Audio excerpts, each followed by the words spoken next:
c'est quand même curieux que Rogue One, parce que Rogue One en anglais, alors The Rogue One, tu vois, ça veut dire celui à part. C'est marrant, hein. Ouais. C'est ce film qui est le mieux intégré et intégrable dans l'univers Star Wars. Et donc, salut à tous. Donc, on va parler de Star Wars 8 que je n'ai pas vu avec Lucas, vu qu'on l'avait chacun de notre côté. Donc, toi en VF, moi en VO. Ouais, moi, Colmar, toi Mulhouse. C'est ça. Et donc, il s'agit du nouveau film Star Wars produit par Disney. Donc, après Star Wars 7 et Star Wars Rogue One. Ouais. Et il est réalisé par Rian Johnson. Et donc, pour le gars qui a réalisé Looper, c'est plutôt loupé. T'as fait un jeu de mots là. Oui. Putain, tu perds des abos, putain. Ah, c'est chaud. Le film, qu'est-ce qu'il vaut? Le film, quel film? Il n'y a pas de Star Wars 8. Il n'y a que 7. Non. Il y a le reboot de la Force en fait. Ça devrait être ça le titre officiel. Non, je devrais l'appeler la trilogie de la honte. Non, parce qu'elle est pas encore finie, mais comment dire? En fait, ce film, il est pas bon à plein de points de vue. Mais pour reprendre une formulation que j'ai sortie à mes potes quand on en parlait, en fait, le film n'est pas bon. Mais il n'est pas assez mauvais pour qu'on puisse vraiment réclamer sa tête. Et il y en a qui vont trouver que je retombe ma veste, mais c'est après mûre réflexion que je dis ça. Hein. On peut pas demander à le virer du canon. Parce que si on fait ça, en fait, ce serait... Non mais en fait, si on fait ça, c'est renier le véritable problème de ce film. Et le véritable problème de ce film, c'est que c'est une suite à Star Wars 7. Et qui pouvait pas faire de la confiture avec des fruits pourris. Ouais, voilà, c'est ça. T'as beau tartiner de la merde sur du pain, ce sera pas du Nutella. Voilà. Bon, on va arrêter sur les métaphores et les jeux de mots maintenant. Non, je finis sur une métaphore. Alors, et donc pour moi, comme j'avais pensé, même en plein visionnage du film, j'ai eu l'impression d'avoir vu un mauvais pastiche de Star Wars, mais pas un vrai film. Mais moi, en fait, c'est plus compliqué que ça parce que tu vois, j'avais vraiment des passages où l'espoir grimpait, mais d'une force, et d'un coup, l'espoir se faisait démonter, mais au lance-missile, tu vois, à un niveau carrément stratosphérique. Donc, ouais, donc je vois un petit peu. Bon, on va vite évoquer le synopsis du film. Ouais. Donc, du coup, Rey se retrouve sur l'île de Luke. Et. Je sais même plus comment s'appelle la planète, putain. On s'en fout. On s'en fout, et c'est ça le pire, on s'en fout, on peut même pas nommer la planète. Déjà, ça repompe la structure de l'épisode 5. La structure basique. Oui, très basique. Mais du début de l'épisode 5. Après, ça à partir de la moitié du film, c'est plus trop ça. Voilà. Ça s'émancipe un chouïa, mais c'est vrai que la structure du coup, elle se fait entraîner par Luke comme par Yoda. Enfin, comme Luke l'a été par Yoda. Ouais. Et de l'autre côté, on voit, toujours comme dans le set, les dilemmes de... Côté obscur, côté lumineux. Oui. Non, Kylo Ren. Les dilemmes de Kylo Ren. Voilà, Kylo Ren toujours confronté à son Et enfin, la résistance qui fuit parce qu'elle sait que faire ça, visiblement. Oh putain, ouais. Dit comme ça, c'est marrant, ouais. Et... Non, mais si, pour le coup, si, quand même, la résistance en fuite, il y a une logique. Un peu de merde, mais une fois de plus, c'est à cause du 7. Et donc, du coup, un des trucs qui m'a surpris, c'est que, genre, on dirait qu'il y a plusieurs films, mais qui sont pas tous de la même qualité. Genre, l'entraînement, enfin, les passages sur l'île avec Luke, j'avais l'impression de voir vraiment un bon Star Wars, et le reste, mais c'était limite des aberrations. Alors, pour le coup, c'est 50-50 pour chacun des arcs qui composent le film. Vraiment, parce que en fait c'est comme dit, t'as des moments où t'as l'espoir qui grimpe en flèche et d'un coup ça se pète la gueule, mais vraiment, il y a des moments où le film en fait c'est un peu comme le destin. Il te laisse espérer, tu vois, que les choses vont aller mieux, et d'un coup il te met une droite dans la gueule pour te rappeler que non, la vie est une pute. Et c'est ça qui est vraiment horrible avec ce film, parce que visuellement parlant, il envoie. Non, ah non. Enfin, ça dépend pourquoi. Tu trouves pas? Parce que moi, franchement, niveau paysage, niveau effets spéciaux, niveau bataille, franchement, ah oui. Non, mais justement, il y a un travail vraiment technique de ouf sur ce film, mais comme tout Star Wars.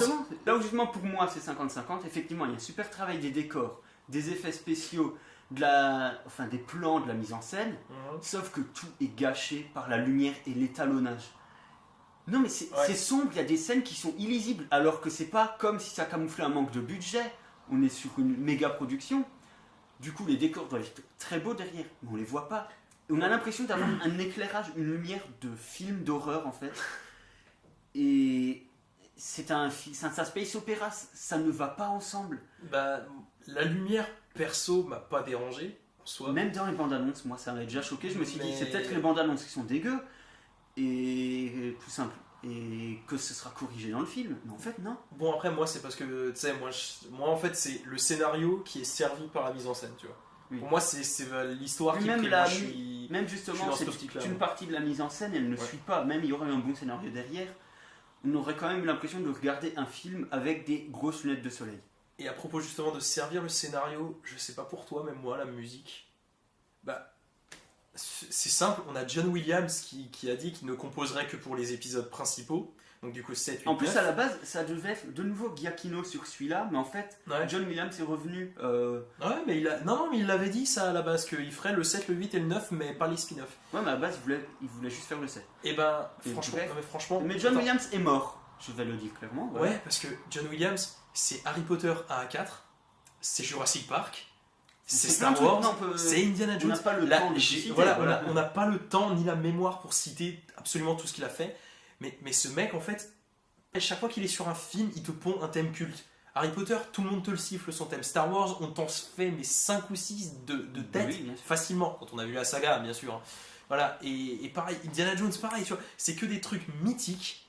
Et alors, pour le 7, il y avait un travail musical que j'ai vraiment remarqué, parce que voilà, entre le thème de Rey, qui était pour moi une pure invitation au voyage, qui était une des très bonnes choses du 7, la marche de la résistance, qui était relativement sympa, mais qui était mémorable en tout cas, même si c'est pas mon thème préféré, le thème du premier ordre, qui est vraiment marquant, et bah à part ces thèmes-là qui ont été réutilisés, réadaptés, il n'y a rien, Alors, rien, sans déconner.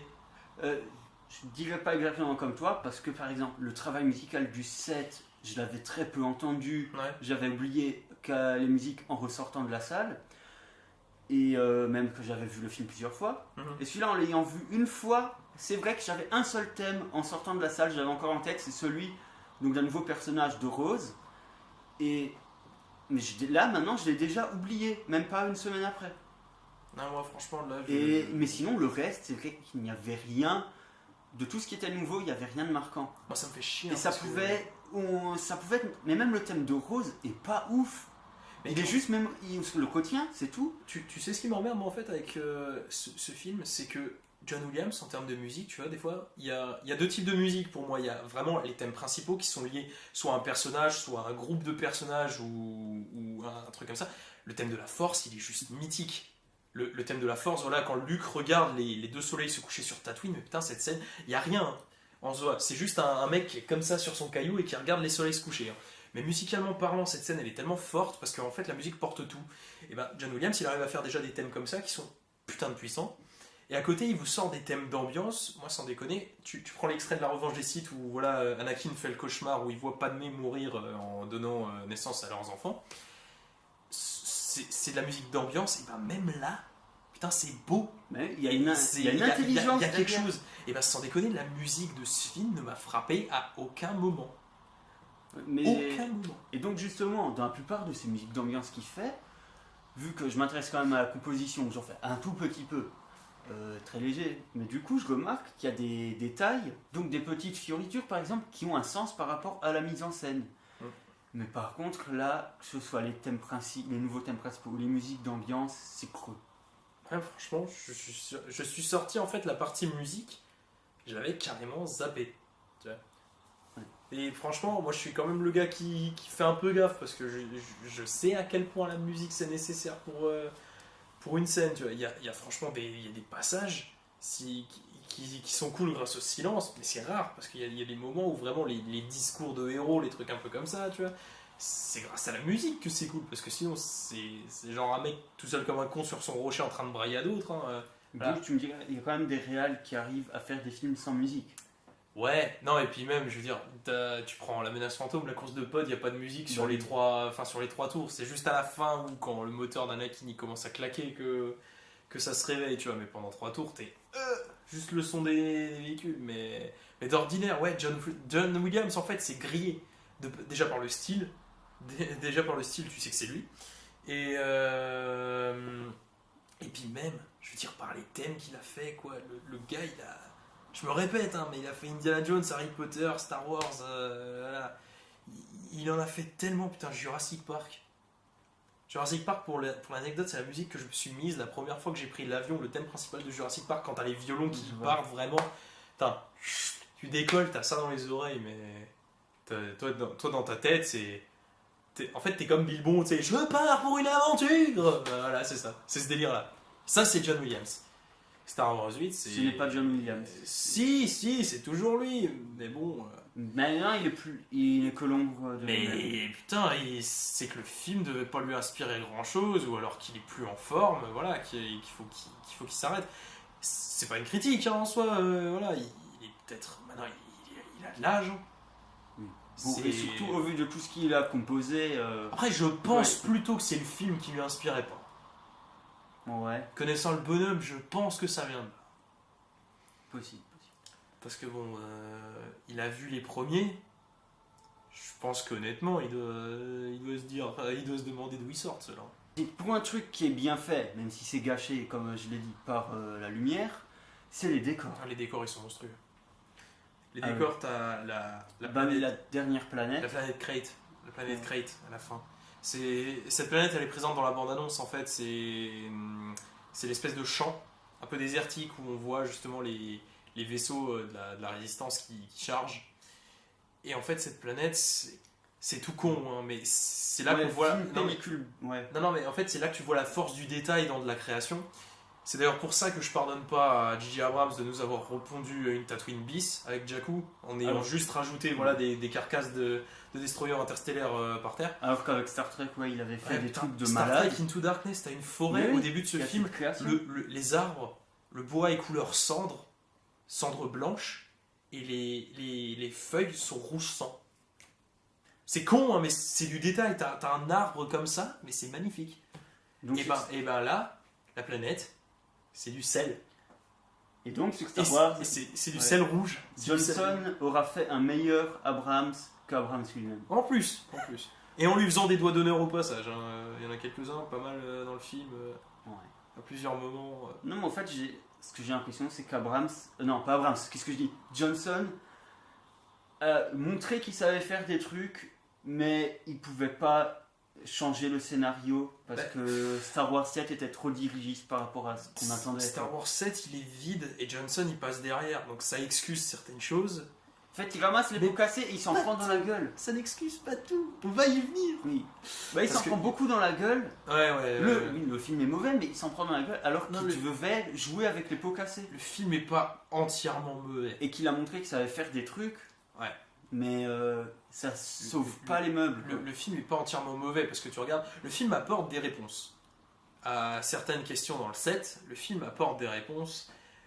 Par exemple, le passé de Kylo Ren est abordé. Pour moi, il est très bien abordé d'ailleurs. Ce qui est dit dedans est super. Et ça, je m'y attendais pas en plus. C'était pas quelque chose de prévisible. Ouais, pareil. Ah, moi, j'ai très bonne surprise, excellente surprise. Et il est pas abordé, il est abordé en plus en plusieurs fois. De points de vue différents, et c'est vraiment cool parce que du coup on sait pas trop, mais on se doute bien de quelle version est quand même la plus correcte. Enfin, du moins, moi j'ai choisi la mienne, mais franchement, non, le passé de Kylo Ren est très bien abordé. On a une piste sur le passé de Rey qui, perso, moi me satisfait, ne va pas satisfaire tout le monde. Voilà. Il y en a forcément qui n'aimeront pas, mais en fait, ce film de toute façon ne satisfera jamais personne totalement. Ça, c'est un truc, faut qu'on parte là-dessus. C'est la base. Si vous l'avez pas encore vu, vous pourrez pas l'aimer à 100%, c'est pas possible. Enfin, ou alors c'est vraiment vous allez le kiffer du début à la fin et ou vous allez le haïr. Mais pour moi, c'est vraiment, il crée les deux en fait, il crée les deux réactions. Mais bref, pour revenir à ce qui était bien fait, et les relations entre les personnages sont bien foutues. Ah mais oui, non, ça c'est vrai. Maître et élève entre Rey et Luke, on va dire un peu plus ou moins rival entre Rey et Kylo Ren. Parce que Kylo Ren, perso, je défendrais. Non, ce que j'aime bien, Déjà dans le c'est- 7, je le défends, mais alors dans Ah le oui, 8, non, mais- putain, et il prend Je son comprends envol. pas pourquoi il y a autant de haine sur ce personnage, il est plutôt bien travaillé. Ah putain, ouais. Non, mais dans le 8, il décolle. Hein. Mais en fait, C'est génial. voilà, ça rejoint une critique que je viens de penser du film, c'est que tout simplement, en fait, Star Wars 7 et Star Wars 8 auraient dû faire un seul film et Ouais, et supprimer certains passages. ouais, ça c'est vrai. Voilà. Ça, franchement, c'est vrai. Parce qu'en fait, ouais, j'ai l'impression d'avoir eu la fin de Star Wars 7. Snoke aussi, il est pas mal. Ah, Il est. Alors, en fait, Snoke, je dirais qu'il a vraiment tout le potentiel pour être un Uber empereur, tu vois. Ouais. Parce que il fait des démonstrations de sa maîtrise avec la Force qui sont hallucinantes, hein. Qui sont franchement hallucinantes. Mais il n'est pas exploité correctement. Je dirais pas pourquoi, avant le spoiler. Mais une fois de plus, épisode 7. C'est con, hein, parce que franchement, il a tout. Hein. Il a son environnement, il a sa garde rapprochée, parce que les prétoriens, bon, même si dans l'idée de base, hein, c'est un remake des gardes de l'empereur, ils sont quand même cool, faut admettre. Ils sont quand même stylés en soi, dans leur esthétique, dans leurs armes et tout. Ils sont quand même bien foutus, je trouve. Mais après, Snoke ne restera qu'un Uber empereur. Par contre, à propos des relations, ce que j'avais bien aimé, c'est genre Poe Dameron. En fait, Ouais. d'un coup, on se rend compte que c'est pas genre le sacro-saint héros comme il était vendu dans le 7. Et ils se permettent un petit peu de le détrôner. Alors, Poe, ce que j'aimais bien déjà dans le set, c'est qu'il avait un côté très proche de ses pilotes, parce que tout le monde le tutoie, tu vois. Luke, c'était toujours commandant Skywalker, tu vois, et on le vous voyait. Et ça, c'est Et- des trucs qui n'iront à la VF. Ouais, parce que c'est vrai que You, on va le discerner, mais Poe, il y a... Non, mais même en VO, tu vois, j'avais regardé le set en VO, je l'avais ressenti, il y a une réelle proximité entre Poe et ses pilotes. Et Poe, du coup, du fait du décès de Carrie Fisher, on se doute bien que c'est lui qui va reprendre les rênes de la résistance. Ah d'ailleurs, il y a un truc qui est juste insupportable dans ce film. Alors, je sais pas si du coup c'est une erreur de VF ou pas. On se plante tout le temps entre rébellion et résistance. Je te rassure, dans les sous-titres aussi. D'accord. Et- Donc, non, les dans- sous-titres étaient vraiment très mal foutus par plusieurs moments. Ouais, mais dans les dialogues, ça t'a pas fait tiquer. Parce que je le reverrai en VO, mais je pense que c'est dû à la VO, mais il y a une couille énorme. Les mecs, en fait, ils ont en fait, cette base de trilogie n'a tellement pas de personnalité que maintenant les gars ils commencent à confondre. Vous voyez, c'est ça qui est génial. Mais non, franchement, Poe, il a une bonne histoire, je trouve. Quand vous la verrez, en fait, elle pourra vous paraître un peu con, mais moi, franchement, je trouve que, tu sais, il y en a qui la trouvent incohérente, mais moi pas, perso. Non, par contre, là, au niveau des personnages encore, je trouve que Finn est beaucoup plus en retrait que dans le premier. Mais Et- Finn, Il sert à rien, quoi. Finn, en fait, j'ai l'impression que c'est dans cette saga qui sert à rien. Non, fait- dans le premier, il était beaucoup plus utile. Enfin, dans le premier, dans Star Wars 7. Mais dans le premier, déjà, ce qui me gonflait avec Finn, Poe et Rey, c'est que ces trois personnages, en fait, tu les fusionnes. C'est Luke Skywalker. C'est-à-dire que c'est un pilote d'exception. Quelqu'un qui maîtrise la force. Un futur, Et, baston, un quoi. futur apprenti aux voies de la force. Et une espèce de petit soldat, tu vois. Luke, au début, c'est un petit soldat, c'est tout, c'est Finn. Sauf que Luke, on sait pourquoi il tire mal. Finn, c'est un Stormtrooper qui a été envoyé en mission, qui a été conditionné en plus toute sa vie. Et le mec, à sa première mission, il se retourne déjà, donc paye ton conditionnement, ça marche sur tout le monde sauf sur lui. Donc, une fois de plus, vive le scénario. C'est pas la force, hein, c'est le scénario.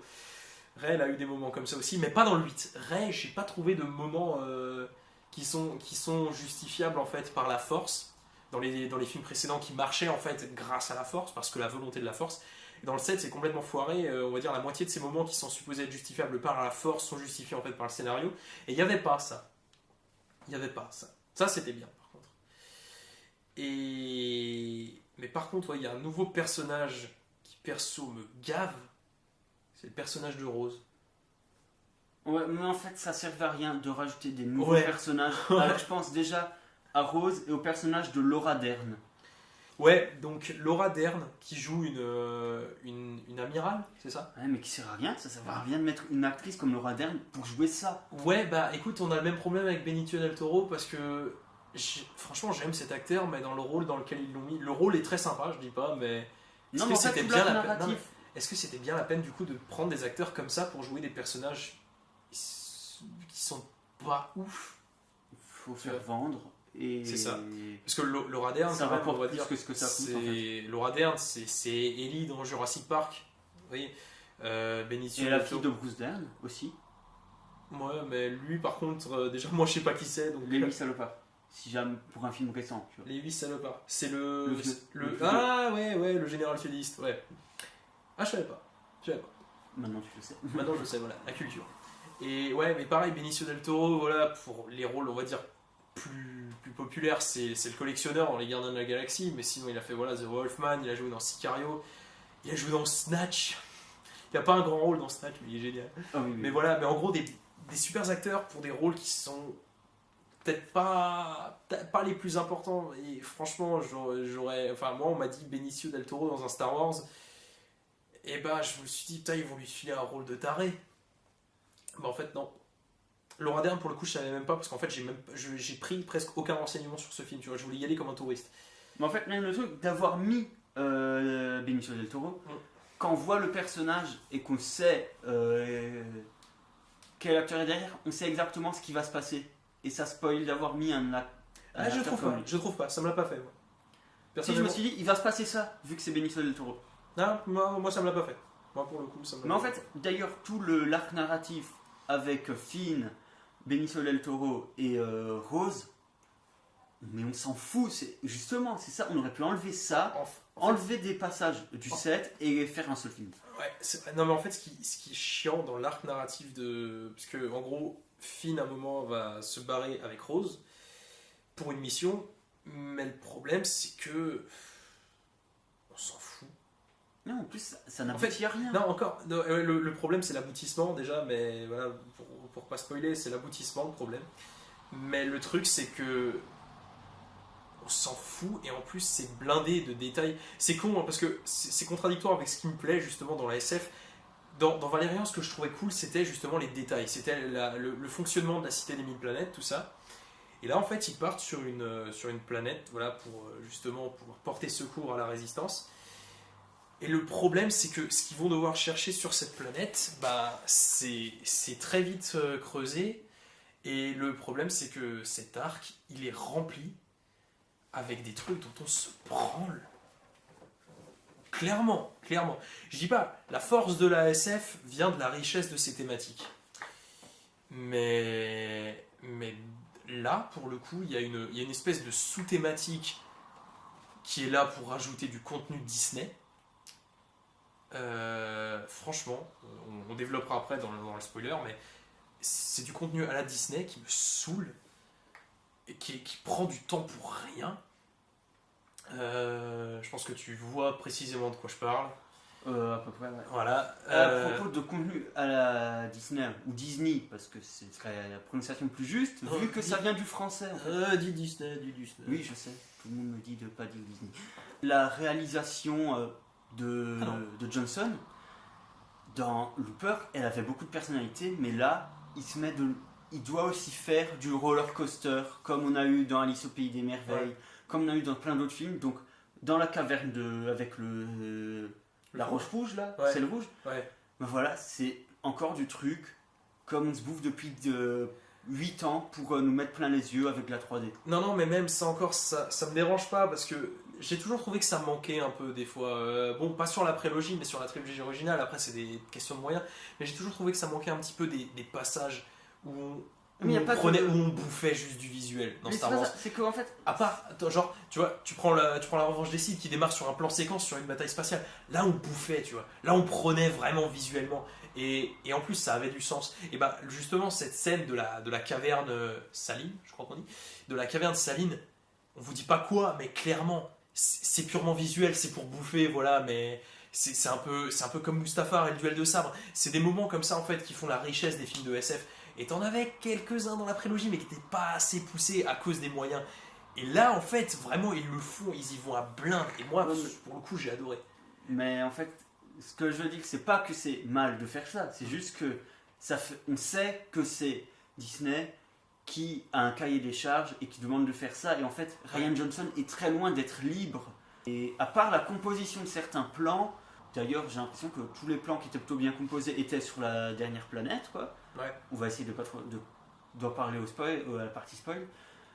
Mais du coup, tout le reste, c'est assez plat comme réal. À part un moment dans la caverne avec Ray, on dit pas plus, ceux qui ont vu comprendront. Ouais, ce passage. Après, quand tu parles de contenu Disney, tu vois, moi ce qui me gonfle le plus, c'est au niveau du scénario. C'est pas un Star Wars, c'est un Marvel. Le film démarre sur une blague entre Poe et le général Hux. Mais en fait, je vais te dire un truc, dans ma salle, il y avait des moments, vous voyez, que c'était censé être drôle, mais les gens, c'est comme ça. Moi, franchement, j'étais C'était ouais. stoïque. Mais sans déconner, ces passages-là, j'ai trouvé ça Mais gênant. c'était mal. Oui, exactement, c'était malaisant. C'est carrément gênant. C'est de l'humour pas drôle. Et Genre comme ton petit frère, mais il est plus drôle quand même. tu vois, avant on disait les relations de personnages et le développement de personnages avaient été bien faits dans ce film. Alors autant Rey et Kylo Ren, ça développe super bien. Leia, aussi. elle bouge pas. Leia ne bouge pas. Luke, il a un développement qui est stratosphérique. Finn, c'est Finn, il y a rien. C'est une statue. Poe, en fait, il avance, Bah je oui. trouve, doucement vers son futur rôle de leader de la résistance. C'est pas un spoiler, ce sera forcément lui parce que Carrie Fisher est décédée. Donc voilà. Donc, comme Et on aura- on précise que sa famille ne veut pas qu'ils utilisent Ouais. un truc en 3D. Ouais, voilà, mais ils au veulent point où on est, si ça avait été peut-être George Lucas, ça se trouve ils auraient accepté, mais peut-être qu'ils ont Non, vu mais si ça le avait- résultat de Star Wars Ouais, 7, voilà. ils ont dit non, on s'en si ça fout. avait été George Lucas, en fait, on aurait eu un truc de la qualité de Rogue One pour les épisodes 7 et 8. Mais voilà. Et, Poe, donc voilà, il a un début de développement. Parce que, à part, je suis le meilleur pilote de la résistance, il a pas grand chose. Mais si, il est remis en question en fait. Oui, à un moment, il est vaguement remis en question, mais Et j'avais l'impression Pas que de c'était un ouf. petit peu une métaphore des fans de Star Wars qui s'attendent à quelque chose ouais. et qu'il faut les remettre en question parce que Ouais. ce film ne fait pas exactement tout ce qu'on attend d'un Star Wars. Et en même temps, c'est bien. Mais en En fait, fait, ça en fait un c'est- bon film, mais pas un bon Star Wars. non, en fait, c'est bien dans la mesure où tu donnes pas aux gens ce qu'ils veulent, mais, Mais un mais truc en fait, intéressant ils quand leur même. donnent pas non plus ce qu'ils devraient avoir. Et du coup, pour conclure sur le développement, celui par contre où j'étais carrément gêné, c'est le général Hux. Parce que ce mec, dans l'épisode 7, alors l'Empire, sa source d'inspiration dans les 4, 5, 6, c'était le Troisième Reich. Hein. Les frocs voilà, Et qui non, rappellent pas la vraiment. SS. Si, je te Mais jure pas que si. seulement. Pas seulement, mais c'est carrément ça. C'est la source principale. Et Je ben, dirais pas principal, je dirais juste après le communisme. moi je te jure que c'est la source principale. La source principale. Parce que génocider ceux qui sont contre toi, et puis les frocs comme la SS, tout ça, clairement, c'est le nazisme. Et ben le premier Ah, c'est ordre. l'inspiration visuelle. Non, mais même global dans la construction du truc. Mais par contre, le premier ordre, comme de toute façon il fallait sucer hein, la trilogie, le premier ordre c'est plus ou moins pareil. Donc du coup, qu'est-ce qu'ils ont fait? Ils ont fait une scène dans le set où Hux fait un discours devant toutes ses troupes qui termine par, pour pas faire un salut nazi, le poing tendu. C'était ultra classe. Sans déconner, Hux, on se dit, c'est un merdeux de 25 ans qui est au poste de général, paye ta cohérence, mais le mec a une scène où il est légitime. Et ben dans ce film, on va le castrer. Mais pas au sens genre pas au sens Thor Ragnarok où on va faire castrer le personnage coup par coup pour à la fin le faire repartir. Non, Hux dans ce film, c'est une victime.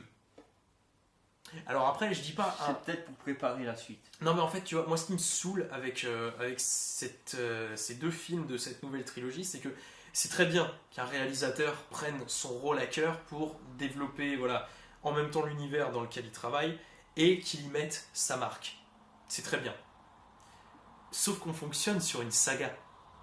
Et Il une faut saga, respecter les opus précédents. la cohérence. Parce que sinon, ça sert à rien de faire une saga, autant faire son propre film solo avec ce qu'on veut. Mais quand on fait la suite d'une saga qui s'appelle Star Wars et qui est hyper connue, Il y a des impératifs qu'on peut pas se permettre on de. peut pas, d'éviter. genre, on peut plus croire au film si ce qui nous a été dit dans les films précédents n'est plus tenu dans ce film-là. Et, Voilà. et même si la prélogie, parce que voilà, maintenant c'est devenu la mode de défoncer la prélogie, parce que Jar Jar Je comprends Binks. pas pourquoi. Non, mais Jar Jar Binks, cherche pas. Les gens aujourd'hui ils veulent du marrant, quand on leur file des trucs sérieux, tu vois, ils aiment pas. Mais à l'époque, voilà, quand George Lucas a fait un personnage comme ça, justement, bon, qui était raté, on peut pas se mentir, Jar Jar Binks dans La Menace Fantôme, il est lourd à crever, je suis d'accord, mais on coule pas le film juste là-dessus. Mais voilà, quand George Lucas, il a fait ce que les gens veulent maintenant, tu vois, maintenant c'est la mode de défoncer ce personnage.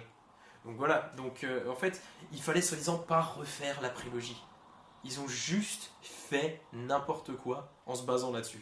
La prélogie, elle avait des défauts, notamment des petites erreurs qui rendaient la continuité un peu bizarre, mais en attendant, leur base, elle a toujours été respectée.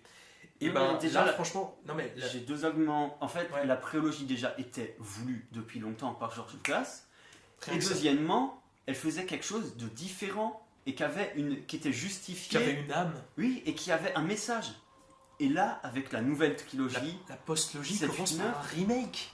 non mais ça, La il n'y a post-logie, pas de message fort dans cette nouvelle trilogie. déjà. C'est ça le problème. Si, Et- il commence et c'est aussi fait pour de l'argent. Grâce au 8, il commence à en avoir un. Enfin, ça a toujours fait pour de l'argent, mais on sent que le financier est beaucoup plus important dans la post-logie que dans la prélogie. Et encore, il y a un truc, comme tu parles du côté financier. Star Wars, il y a toujours eu une énorme histoire de marketing derrière les films avec la vente de jouets. Sauf que en 77, quand George Lucas sort Un Nouvel Espoir, voilà, il a presque rien touché sur son cachet de réalisateur Il et de savait pas si scénariste. ça allait marcher de toute façon. Mais par contre, en fait, en voyant le succès du truc et en vendant les droits pour faire des jouets, il a dit par contre, je veux une part énorme des bénéfices de jouets sur les droits. Vous savez ce qu'il en a fait de ce pognon? Il a réinvesti dans chacun de ses films. George Lucas a officié en tant que producteur et s'est blindé les poches de pognon. Et a créé Pour sa propre pouvoir- société de production. Ouais, mais déjà, Lucasfilm, voilà, quoi. il a créé Lucasfilm, il a créé Industrial Light and Magic pour les effets spéciaux. En fait, c'est une aventure cinématographique avant d'être un film, un Star Wars. Et ben George Lucas, en fait, il s'est rempli les poches de blé pour pouvoir assurer Faire du son cinéma. indépendance. Non, mais voilà, vraiment rester indépendant. La Fox allongeait un peu d'argent pour pouvoir produire, mais George Lucas en investissait une partie pour qu'on lui dise, pour qu'il puisse Il le faisait continuer par à passion. faire ce qu'il voulait. Ouais. Il a commencé à une époque où on laissait les réalisateurs faire ce qu'ils voulaient avec le nouvel Hollywood, et le nouvel Hollywood en fait s'est terminé avant les épisodes 5 et 6. En plus, que Et du coup, j'ai voilà. encore un autre truc à dire d'ailleurs, Ouais. c'est qu'en fait, cette trilogie, ben, je pense que dans 100 ans, on l'oubliera, mais la prélogie et la trilogie originale, on s'en souviendra parce que chacun des premiers films, donc Star Wars 4, Un Nouvel Espoir, a révolutionné Hollywood, et ça a duré pendant 22 ans. Et à nouveau, Star Wars, La Menace premier, La Menace Fantôme, a lui aussi révolutionné Hollywood. C'est toujours la même façon de faire des blockbusters depuis 1999. C'est vrai que maintenant on a des caméras 3D, mais quasiment rien n'a changé. Et puis, Et on s'en souviendra, et on l'étudiera encore dans les cours de cinéma dans 100 ans. Alors que là, Star Wars 7 n'a rien fait Mais en- évoluer. mais encore, Ça reste un blockbuster. Star Wars 7 ou Star Wars 8 restent des blockbusters conventionnels. encore si c'était que ça, qu'il n'y ait pas de découverte technique, des trucs comme ça, parce que si on a la capture de mouvement aujourd'hui, c'est grâce à Jar Jar Binks. Sans Jar Jar, il n'y aurait pas eu Gollum. On n'aurait pas eu toute la capture de mouvement. Voilà, les nouveaux planètes des singes, sans Jar Jar, on les aurait pas eu. C'est simple, c'est comme ça. Cinématographiquement parlant, la motion capture a été initiée avec La Menace Fantôme. C'est abusé, hein. Voilà, le personnage le plus détesté, on lui doit tellement. C'est génial. Mais ouais, en fait, ce que je voulais dire, c'est que le truc, c'est que c'est pas nécessaire. Le problème, c'est pas nécessairement que ce soit qu'il n'y ait pas de démarche créatrice au niveau technique et au niveau cinématographique C'est derrière. comme ça qu'a rendu Star Wars légendaire. Non, c'est ce qui rend vraiment Star Wars légendaire. Mais encore, on aurait pu se contenter de bons films. Mais sauf que là, on a des films qui sont faits clairement pour le pognon, pour sucer le produit jusqu'à la moelle. Et ça, c'est représenté par un truc qui d'habitude, le bestiaire. Le bestiaire dans une œuvre de SF, c'est hyper important. Ça, c'est le genre de truc, on va reprendre l'exemple de Valérian, le bestiaire, c'est ce qui a, pour moi, rendu le contenu de ce film vraiment ouf. Vous voyez? Et le bestiaire servait à vendre des jouets, on va pas se mentir, hein, voilà, depuis le départ. Sauf que Lucas et Valérian ont eu l'honnêteté de, s'ils nous faisaient un bestiaire, de nous l'inclure dans l'histoire, déjà. Parce que les Ewoks, ok, c'était peut-être des grosses peluches, mais en attendant, les Ewoks, déjà, ils participent à la bataille finale, dans l'épisode 6, sur Terre. Enfin, sur Terre, le combat au sol. Et en plus, putain, on en voit un crever. et son pote chialait sur son corps. Alors après, j'en demande pas autant, mais je demande un minimum, et un minimum qui n'a pas été atteint avec un truc où je savais pertinemment que ça allait être de la merde, en voyant la première image avec Les le porgs. sous-titre, voilà, les porgs. On a eu droit à de la pub, sans déconner, à quel moment on a de la pub pour une bestiole comme ça? Vous êtes impatient C'est un de gaffe. Vous êtes impatient de découvrir les porgs dans Star Wars, les derniers Jedi? Allez vous faire enculer le marketing. Parce que non seulement ces bestioles ne servent à rien, Si, à faire passer de façon absolument non subtile un message sur le végétarisme. oh Pourtant, je putain, mange ouais, pas en de viande. plus, ouais, Je mange pas de viande, mais je trouve que c'est fait de façon. C'est fait avec le cul. il y a une séquence ça, le problème. végane avec Chewbacca. Alors, j'ai rien contre le véganisme, contre le végétarisme, mais sans déconner, vous êtes sérieux? Je vais pas développer parce que c'est débile, mais en fait les porgs, il y a un truc qui est pire que cette scène, c'est que les porgs en fait c'est du comique forcé. Et là quand je vous dis que le comique de ce film est gênant et que c'est carrément du Marvel, c'est que c'est du comique forcé parce que K2SO dans Rogue One, on se fend la gueule avec le personnage parce qu'il est comme ça, c'est lui par rapport à la situation qui fait rire. Là en fait, là où on se rend compte que c'est de l'humour de merde, c'est que c'est la situation qui est adaptée pour faire rire, qui est adaptée au personnage. Et à partir de là, c'est déjà raté. Et les porgs, le pire, c'est que pendant la bataille finale, il y en a quelques-uns qui sont glissés dans le Faucon Millenium. À part casser tout le sérieux de cette bataille, les mecs se font tirer dessus, et on voit cette saloperie sur le tableau de bord en train de se chier dessus. Et Chewbacca qui est obligé de le virer. Sans déconner, si vous vouliez faire un moment vegan avec ces bêtes-là, croyez-moi qu'ils m'ont tellement saoulé que j'ai juste regretté qu'on voit pas Chewbacca s'en battre les couilles et suivre son régime carnivore qu'il a genre depuis l'épisode 6, enfin qui est clairement annoncé depuis l'épisode 6. J'ai regretté qu'il leur fasse pas un doigt. Voilà. Et les loups de cristal, eh ben, Ils existent. en fait, ils existent, ils sont utilisés, mais ils sont vraiment en mode regarde le truc, il va être utile, regarde, tu le vois bien, je le filme en gros plan, regarde-le. C'est Voilà. utile 5 secondes. Et non mais franchement, le bestiaire de ce film en fait est utilisé pour vous vendre des jouets. Et c'est pas fait en fait là où c'est malhonnête, c'est que c'est pas fait comme dans les précédents, vous voyez. C'est pas ouais, t'auras des jouets. C'est tout. Là c'est t'auras des jouets, regarde-le bien, regarde-le, il est là, on te le présente en gros plan, on te montre ton futur jouet, achète, balance ta thune. Voilà. Du coup, on va passer à la partie spoiler. Vous avez un timecode à peu près par là, oui, Ici. Voilà. Et donc, spoilons. Spoiler, qu'est-ce qui va pas avec ce film? Absolument tout. Non, quand même pas, parce que comme on a dit, les relations de personnages sont extrêmement bien gérées, mais alors il y a un truc qui ne va pas du tout dans ce film, qui est juste la plus grosse tâche qui a été faite. Je commence par ça intentionnellement, parce que comme ça on va pouvoir redescendre pour aller vers le meilleur. Leia qui utilise la force, c'est une chose qui est attendue. Qui est possible. Ouais, qui est possible, parce Qui n'est pas incohérente. non, effectivement. depuis l'épisode 5, quand Luke est suspendu au-dessus du vide sur Bespin, il l'appelle, elle ressent son appel, elle sait où il est. Donc Leia a la force, c'est admis. Et même, c'est redit dans le 6, j'ai ce don et ma sœur a ce don. Donc on sait très bien que Leia peut utiliser la force. Et Leia l'utilise enfin. Mais avec un kitsch. Non, avec, au-delà d'être kitsch, D'une fa... vas-y dis-le, parce que moi en fait si je le dis je vais commencer à péter une durite. Ce n'est pas possible d'utiliser la force quand on s'est fait sortir d'un vaisseau avec une putain d'explosion qu'on a passé plus de 2 minutes dans le vide spatial. Tu t'évanouis. Que même Snoke qui maîtrise hyper bien la force, il se serait évanoui. Et là en fait on en revient au rejet de la continuité, parce que dans la revanche des Sith, soi-disant, c'était débile de tuer des Jedi avec des soldats clowns.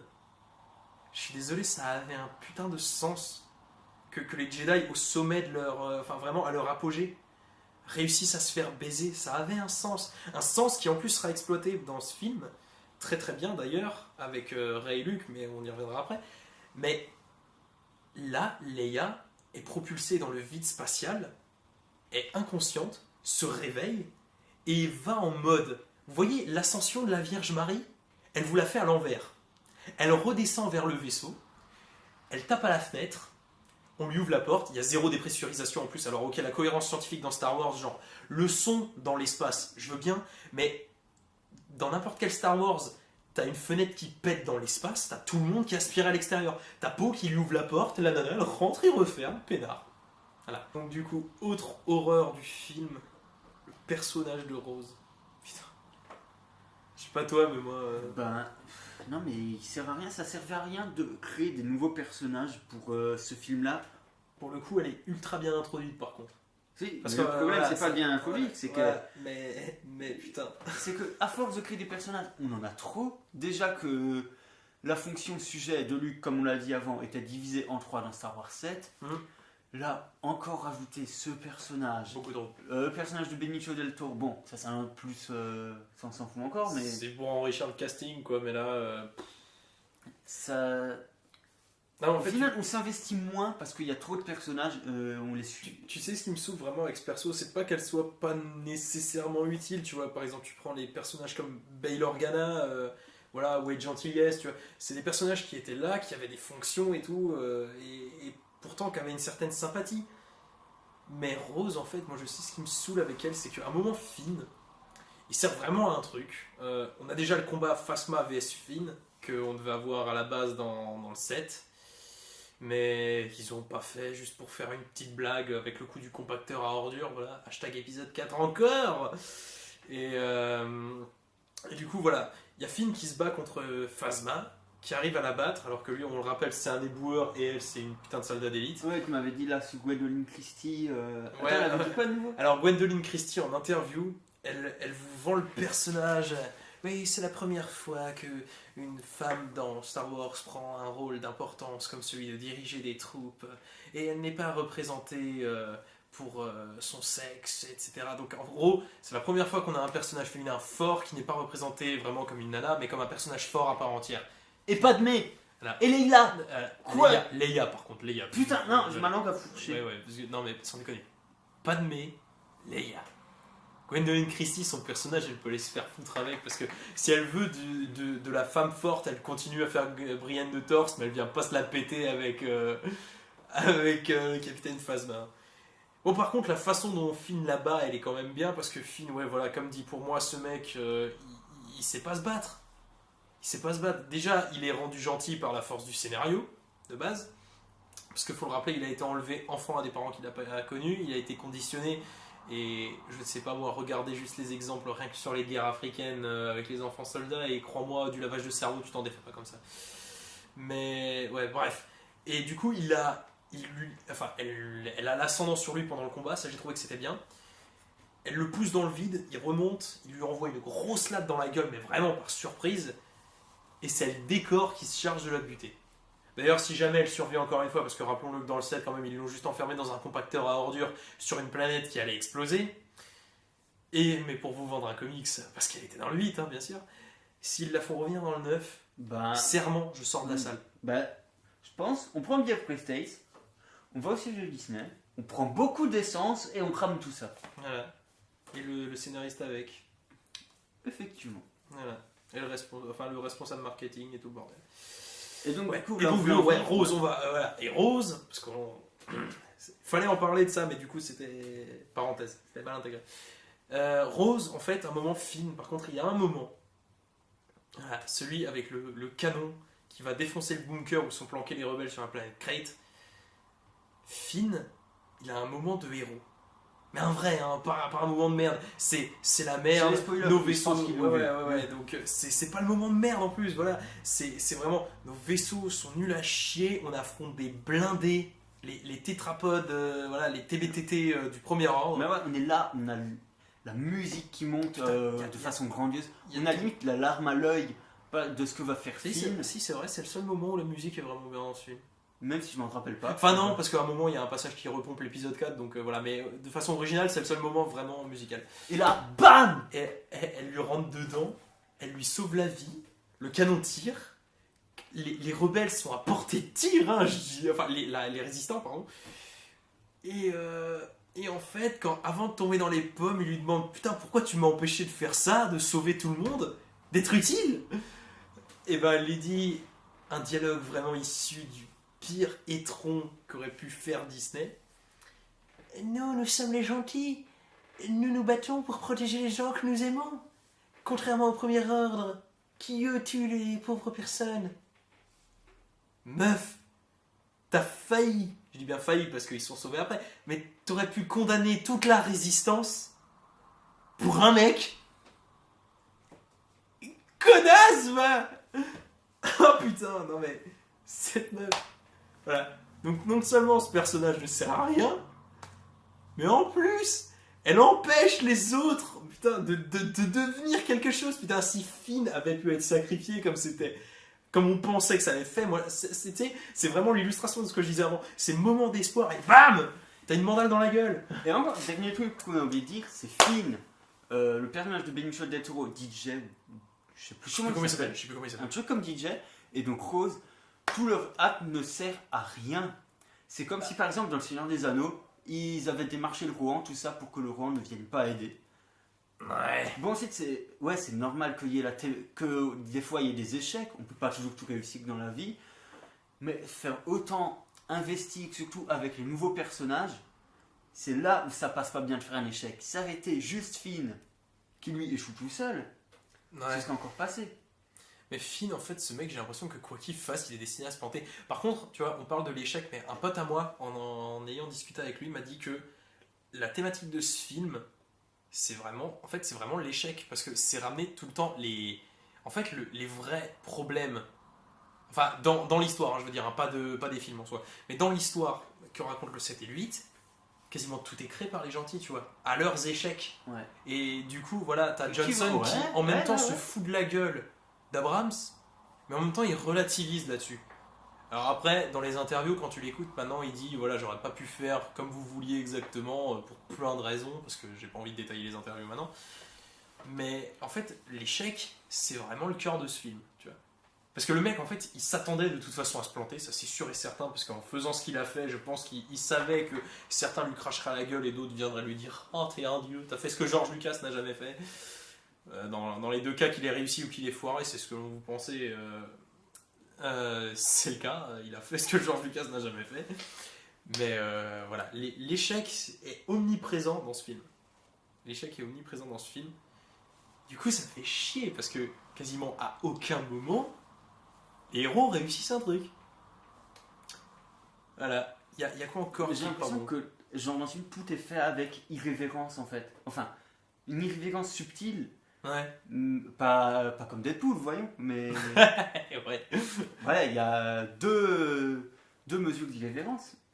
Mais genre, faire mourir beaucoup de personnages, faire mourir Luke, etc. Ça... En même temps, il a voulu faire juste un truc culotté, je pense. Enfin, non, pas juste un truc culotté, mais entre autres un truc culotté, quoi. Mais à propos de faire mourir en plus, t'as la transition parfaite. Snoke meurt. Bah... Et alors en même temps, c'est très bien. Et en même temps, ça me fait chier. Parce que je sais pas pour toi, mais Snoke, quand tu le vois la première fois, qu'il discute avec Kylo Ren, le mec il frotte son trône comme ça, tu vois, et tu vois un tout petit peu de foudre due au côté obscur qui passe, qui est en fait conduite par le sol, je crois, et qui va frapper Kylo Ren, il va le projeter à 5 mètres derrière. Tu vois qu'en fait le mec est présenté comme un super empereur. Tu vois. Là tu te dis putain, là ça rigole pas.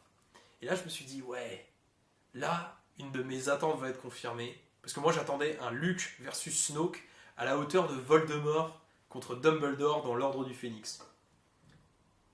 Snoke meurt de la main de son apprenti, ce qui du coup pour moi est bon.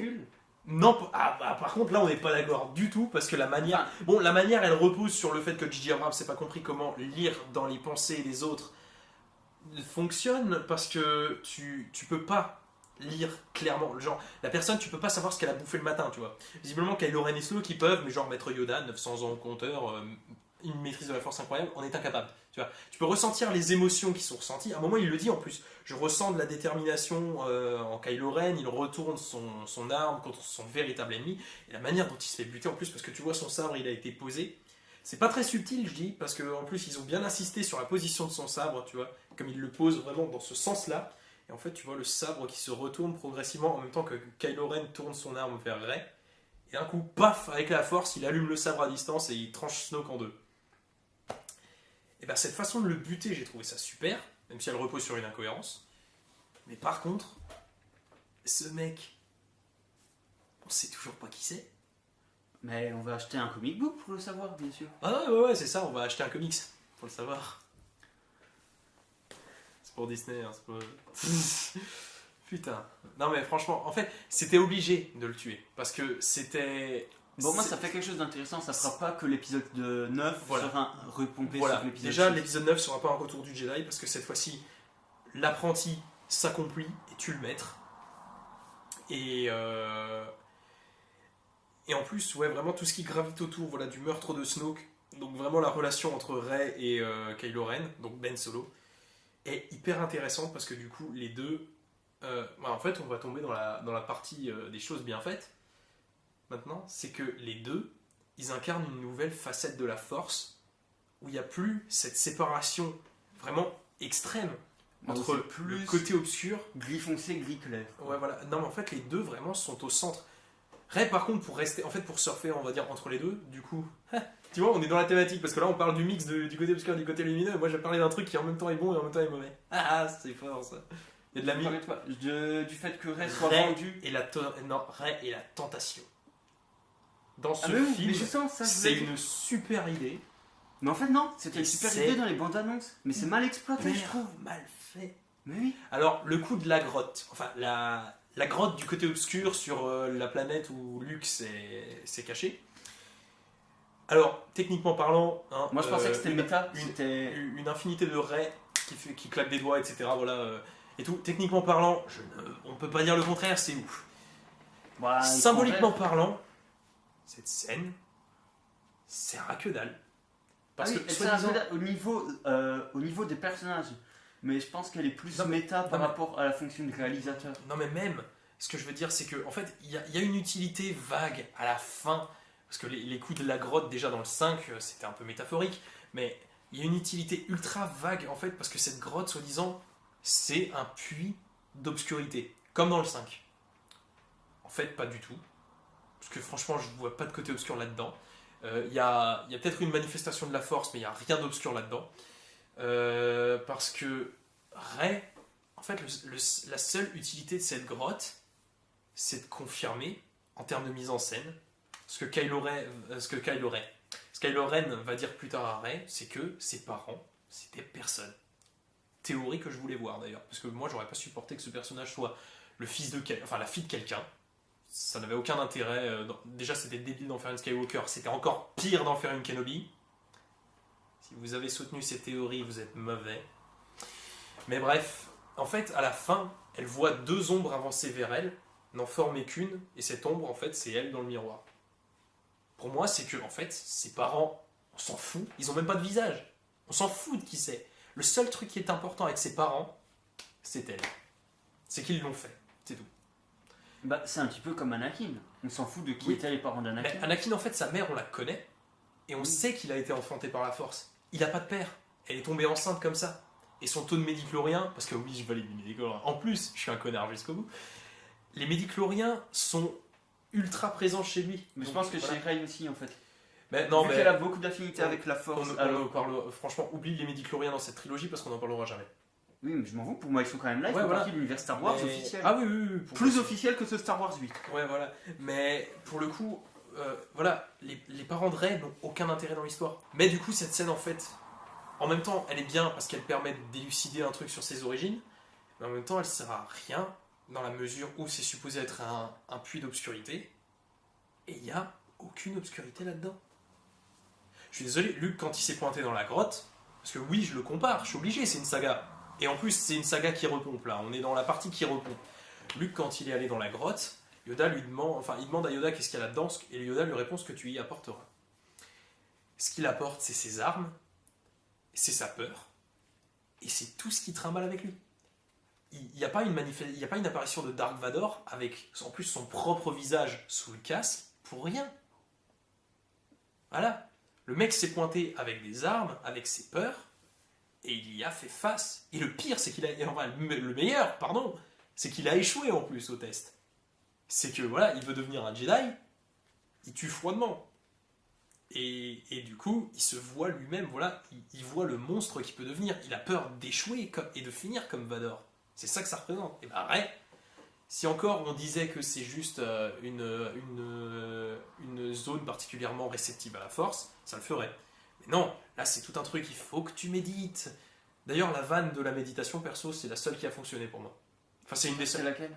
En fait, il y a Rey qui commence à méditer et Luke lui demande qu'est-ce que c'est la force. Le pouvoir des Jedi qui permet de faire léviter des objets.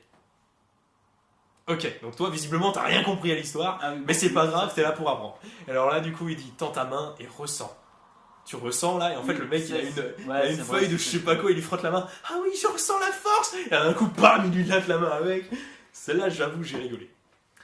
Mais pour le coup, ouais. Ça devait être le seul passage Voilà. drôle. Pendant la méditation, en fait, elle est attirée par cet endroit. Elle est attirée par le côté obscur. Luke lui dit Rey, résiste. Elle fissure carrément la pierre. Pour vous dire à quel point c'est intense. Et en fait, c'est un pétard mouillé, cette grotte. Voilà. Mais du coup, comme cette théorie voilà, des parents est en plus confirmée par Kylo Ren, qui, par la magie du scénario, a lu toute sa biographie, il avait la fiche du personnage, l'enfoiré, et ben, la relation entre Kylo Ren, je sais pas si vous vous souvenez, dans l'épisode 5, il y a voilà, ce passage sur Bespin où Luke et Leia arrivent Enfin, Luke arrive à appeler Leia à l'aide avec la force, justement, et elle arrive à l'entendre. Et là, d'un coup, ils ont fait ça, mais en beaucoup plus développé. La mise en scène est juste ouf. Il y a Rey et Kylo Ren qui arrivent à se parler à des années-lumière de distance. C'est génial. Et les deux, du coup, c'est là vraiment, voilà, il y a une symbiose qui se crée entre les deux personnages, et c'est là qu'on apprend d'où vient Kylo Ren, qui sont les Chevaliers de Ren, qu'on verra pas dans le film. Voilà, on sait pas plus sur Snoke, mais on a un descriptif de Ben Solo qui est juste ouf. Je n'en espérais même pas tant, pour vous dire. Moi, franchement, c'est voilà, le fait que Luke cède à sa propre peur, voilà, il voit le potentiel côté obscur de son neveu, et lui, il est encore dans la tradition de Jedi, c'est-à-dire que si t'as un peu de mal en toi, t'es foutu, t'es niqué. Alors du coup, il y va, il essaie de le buter, et quand il a allumé son sabre, il regarde, et son vrai sabre d'ailleurs, son sabre vert à lui, il regarde son sabre et il dit « Qu'est-ce que je fais ? Ce garçon, cet apprenti, c'est mon neveu. » Il se dégoûte lui-même, et Ben Solo, muet par son instinct, par le mal qu'il a en lui, attrape son sabre, frappe, défonce la baraque, assomme Luke dans la mêlée du coup, et quand Luke se réveille, son temple a cramé, ses apprentis sont morts, et ceux qui ont survécu forment l'ordre des Chevaliers de Ren. On a l'explication sur ces mecs, on a l'explication sur comment Kylo Ren est devenu ce qu'il est. Enfin, on a tout, quoi. On a ce qui manquait. Voilà, franchement, avant, quand tu disais ce film, ça devrait être l'épisode 7, bah ouais. Ouais, putain, ce film devrait être l'épisode 7. Avec les changements qu'il faudrait opérer, du coup, au niveau scénar. Mais ce film devrait être l'épisode 7. Parce qu'on a des trucs quand même. Il s'inspire de la. Celui-là, en fait, s'inspire de la trilogie, mais. Avec plus de subtilité. Mais avec plus de subtilité. Cette fois-ci, l'apprenti tue le maître. Voilà. Kylo Ren s'accomplit, tue Snoke et prend les rênes du premier ordre. Kylo Ren prend les rênes. Arrête de faire des jeux de mots, s'il te plaît. Putain, l'heure est grave, merde. Voilà, c'est toi qui les relèves. Personne n'aurait fait gaffe. Voilà. Et d'ailleurs, Luke, putain. Oh là là. Bon, c'est un peu, j'avoue, c'est longuet. Quand les passages sur son île. Non. Les vannes avec les porgs et les nonnes là de l'île de Luke, putain, je peux pas les blairer. Mais Luke en soi, qu'est-ce qu'il est bon! Alors c'est une bonne chose de l'avoir fait mourir, mais en fait ça a été le problème c'est que ça a été désamorcé avant, quand il se fait tirer dessus la première fois, j'avais pensé qu'il était déjà mort. Du coup, ça fait genre ascenseur émotionnel. Merde, il est mort. Et ensuite, ah mais ça va, il est encore vivant. Face au TPTT, tu veux dire, quand il se fait tirer dessus? Ouais. Alors moi, à ce moment-là... Attends, vas-y, fini. Mais du coup, ensuite quand il meurt pour de vrai, Genre, ça fait rien parce que déjà, je l'ai eu il y a un quart d'heure avant. Et du coup, je peux plus ressentir 2 fois la même émotion en fait. Alors moi, pour te dire, ça a été l'effet totalement inverse. Parce que quand je l'ai vu... Alors, on voit Luke apparaître pendant la bataille finale, avec les cheveux beaucoup plus courts, la barbe beaucoup plus... Enfin, il a l'air plus jeune en fait, il a Je l'air pensais moins que marqué. c'était juste rasé et Non, moi, en il fait- avait mis de la crème quoi. Alors je sais pas si c'est les filtres ou quoi de la lumière, mais il avait l'air beaucoup moins marqué en fait par son échec, justement, il avait l'air déjà beaucoup plus en paix. Et en fait, il fait face au TBTT, il se prend une charge de tir dans la gueule, et là je me suis dit sans déconner, si vous le sauvez grâce à la force avec ça, enfin contre ça, pardon, mais juste en mode il a fait un bouclier, il a rien pris dans la tronche, c'est bon, vous m'avez perdu. Et en fait non, c'est plus subtil que ça. C'est pas Luke, c'est une projection de Luke. Alors, il y en a qui m'ont dit que je suis hermétique au changement. Bah, en fait, j'ai pas l'impression, grâce à ça, parce que franchement, j'ai pas trouvé que Luke, capable de projeter son image, voilà, et d'interagir avec les autres, ce soit une trahison. Parce que du coup, voilà, autant Leia en mode Jésus, ouais, totalement, mais ça, c'en est pas une. Là, on est dans le total mysticisme de la force et pas dans le Joker scénaristique de merde. Bah, c'est comme Snoke qui utilise la force à distance. Enfin, Mais ça, c'est pas. mais justement, ça m'a pas choqué. Parce que pareil, déjà, parce qu'en plus, Vador le Palpatine, faisait. non, Palpatine avait tué Padmé comme ça. Ah ouais, mais après, Padmé, c'est qu'une théorie. Hein, donc voilà, moi, les théories. Mais pourquoi elle est morte Les théories, je mets des guillemets dessus. C'est vrai qu'après, oui, mourir de Ça désespoir, paraît ça fait évident. un peu bizarre, mais c'est pas. Pour moi, ça tient de la théorie. Mais par contre, tu vois Dark Vador qui cause à, je sais plus comment il s'appelle, l'amiral qui est un bouffon, c'est montré depuis le départ, tu vois. Il l'étrangle sans même bouger, il est sur son siège et il bouge pas, il l'étrangle. Tarkin. Non, pas Tarkin, dans l'épisode 5, tout au début, le mec en fait il fait griller la flotte impériale. Ah oui. Voilà. Et alors tout le monde dit ouais c'est n'importe quoi, Snoke en hologramme il peut bouger le général Hux. Bah Mec, non, s'il même par- Vador s'il pouvait parvient- le faire. S'il parvient à se l'imaginer et qu'il sait où ça se passe. Vador peut le faire, pourquoi lui il pourrait pas? Lui qui est plus puissant que l'empereur. Voilà. Après c'est juste con qu'il s'en soit servi uniquement pour traîner Hux par terre. Voilà. Mais ouais. Yoda. Bah, Yoda, Yoda, dans ça m'a pas choqué en fait. Ah Yoda j'ai adoré. Parce que, non mais franchement, Yoda, la sagesse incarnée, capable de dire, enfin l'étendard même de l'ordre Jedi avec Obi-Wan, capable de dire à Luke que déjà les bouquins sur l'ordre Jedi Ils sont chiants. sont chiants et que maintenant en fait, le temps des Jedi comme des Sith est terminé. C'est beau putain. C'est beau. Franchement, j'ai vu ça. En fait, c'est là que je me dis, ouais, si, en fait, j'arrive à peu près à évoluer. Faut juste pas faire n'importe quoi. Parce que Yoda qui crame des bouquins sacrés pour les Jedi. Bon, apparemment, Rey les a sortis, mais j'ai pas vu. Si. Je l'ai pas vu. Et voilà. Enfin, on ne voit pas, on ne voit que après. On sait plus tard qu'elle les a sortis. Par contre, défaut, Rey. Alors, ok pour le sabre laser. Hein. Ça, elle a vécu pendant des années sur Jakku à se battre avec un bâton. Le sabre laser, c'est bon, pour moi, c'est bon. La force, elle a toujours pas appris à la manier. Hein. On est d'accord? Elle a rien fait sur l'île de Luke. Hein. À part méditer vite fait une fois. À mon avis, on le voit pas parce que, en plus, genre, tout à l'heure, j'ai lu qu'il y avait des scènes coupées justement sur l'entraînement de. Ah oui, parce qu'on va attendre une version longue en Blu-ray. Déjà que c'est le film le plus long de la saga. Putain, non mais n'importe quoi. Mais, non, mais comme on le dit, il y a un certain truc avec Joséphine qui est de trop. Voilà. Ouais, si encore on pouvait virer les 2 tiers de leur évasion. Donc, ouais, vraiment, ce film, on peut pas le jeter de la continuité. On peut pas, c'est pas possible. En fait, il peut pas être vraiment bon à la base, parce qu'il repose sur une base tellement foireuse avec l'épisode Il 7 traîne, que voilà. il traîne les casseroles d'Abraham. C'est ça, et en plus, ouais, Ryan Johnson se moque éperdument du 7. C'est ça qui est bien. En même temps, il essaye de faire du mieux qu'il peut et en même temps, il C'est essaye ça, quand même de c'est faire ça. du gros fuck à Abrams. Le mec, en fait, il essaie de faire. C'est le gars qui fait une poterie magnifique, mais à la place de l'argile, il a de la merde. Mais c'est surtout Voilà. le gars qui ne pouvait pas dire non à Star Wars pour quand même pouvoir évoluer. Voilà, et même si il y a des aberrations dans ce film, franchement, entre l'humour et certaines choses avec les personnages, voilà. Mais il y a des trucs qui sont tellement bien, parce que franchement, Luke Skywalker, il était absent du 7. Dans le 8, il est génial.